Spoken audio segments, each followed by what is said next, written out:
Hello, and welcome back to Chasing Care, the podcast where we explore the ups and downs and unexpected moments of caregiving. I'm your host, Gavin Chase, and today we're talking about something truly special: the bond that forms between a carer and a family member. Oh, and why hiring a care provider company might be the best thing that you can do for mum and dad. Spoiler alert, it's not just about help with the laundry. Let's start with a little story.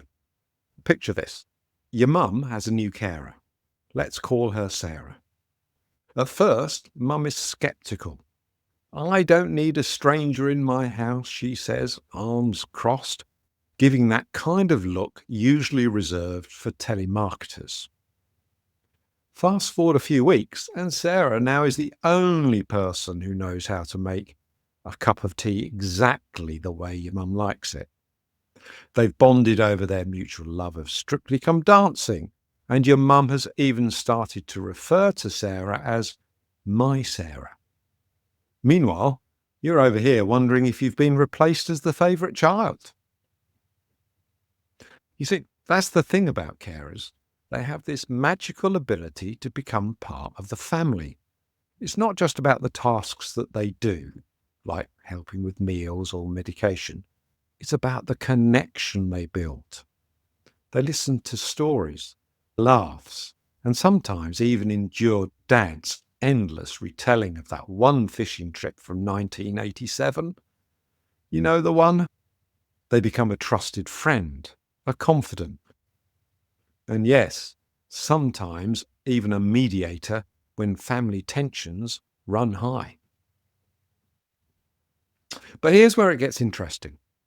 While the bond between a carer and your loved one is priceless, it's not always easy to manage on your own. That's where care provider companies come in. Now, I know what you're thinking. A company, isn't that like opposite of personal? It's a team of professionals who are trained to match your mum or dad with the right caregiver. They handle the logistics, the scheduling, and the backup plans when life happens. And trust me, life happens. Engaging a care company isn't just about outsourcing the work. It's about giving your loved one the best possible care.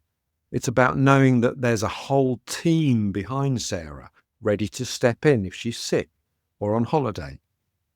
It's about having access to resources and expertise that, frankly, you might not have on your own. And let's be real, it's also about giving you a break. Because as much as you love your mum or dad, you can't pour from an empty cup. But here's the real kicker. When you bring in a care company, you're not just uplifting your loved one, you're uplifting the whole family. Suddenly, you're not the sole point of contact for every little thing.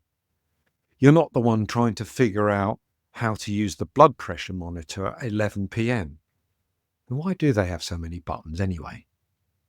Instead, you're free to focus on what really matters: spending quality time with your mum or dad. Maybe you'll even get to hear some of those stories Sarah's been laughing about. So, if you've been on the fence about hiring a care company, maybe it's time to take the leap. Yes, it's an adjustment. Yes, your mum might grumble at first. But give it time. Before you know it, she'll be bragging to her friends about her Sarah and how wonderful it is to have somebody who gets her. And you'll be able to relax, knowing that your loved one is in good hands and that you're not alone in this caregiver journey. Thanks for listening to this episode of Chasing Care. If you've got a story about the bond between a carer and a family member, we'd love to hear it. And if you're considering a care provider company, take the first step. Your mum and your sanity will thank you. Until next time, I'm Gavin Chase. Take care of yourself and each other.